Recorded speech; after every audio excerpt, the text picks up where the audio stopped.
So today I thought we'd take a look at one of the 1950s Linemar robots. It was just called Robot, or in the case of the battery operated version versus the wind-up, it was called Battery Operated Robot.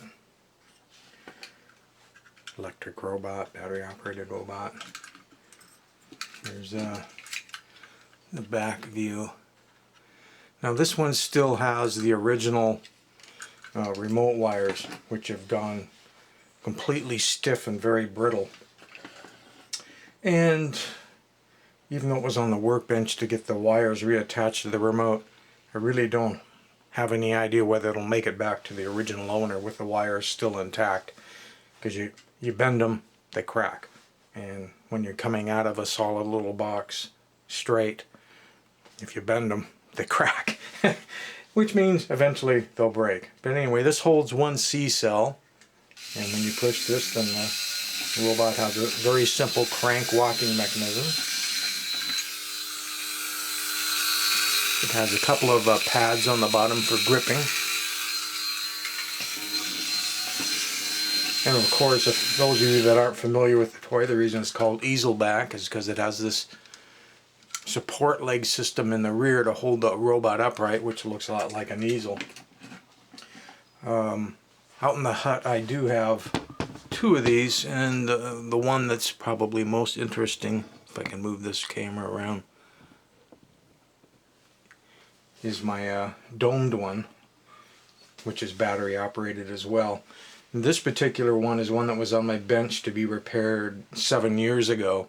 The one I actually have in the hut, I got back in the 1980s at a flea market, and the guy that had it there saw me looking at it, and before I'd even said anything, he ran over and said, "I won't take anything less than $10 for that." Just squawking like I was going to try to talk him down.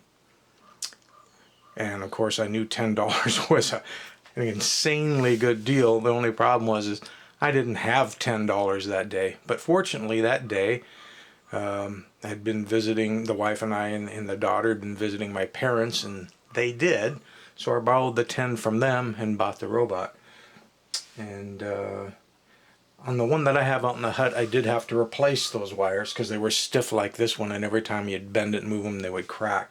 So unfortunately, it's not as original as I would like, whereas this one that I'm just showing you right now is.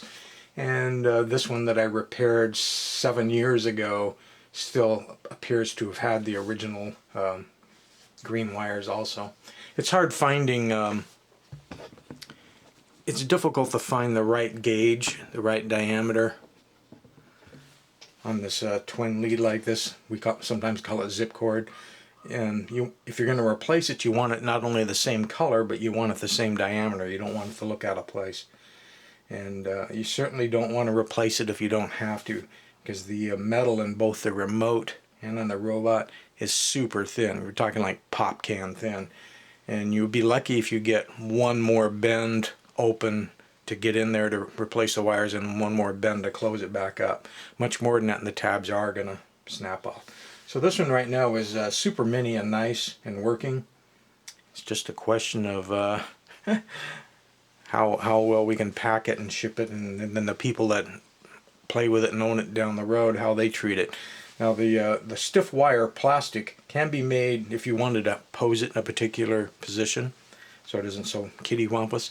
If you do take something like a hairdryer or a heat gun on its very lowest setting, and you run it back and forth, you can get this vinyl, polyvinyl, whatever it is, to soften up enough where you can actually move it without it cracking. But of course, once it cools off, it turns pretty much solid and brittle again.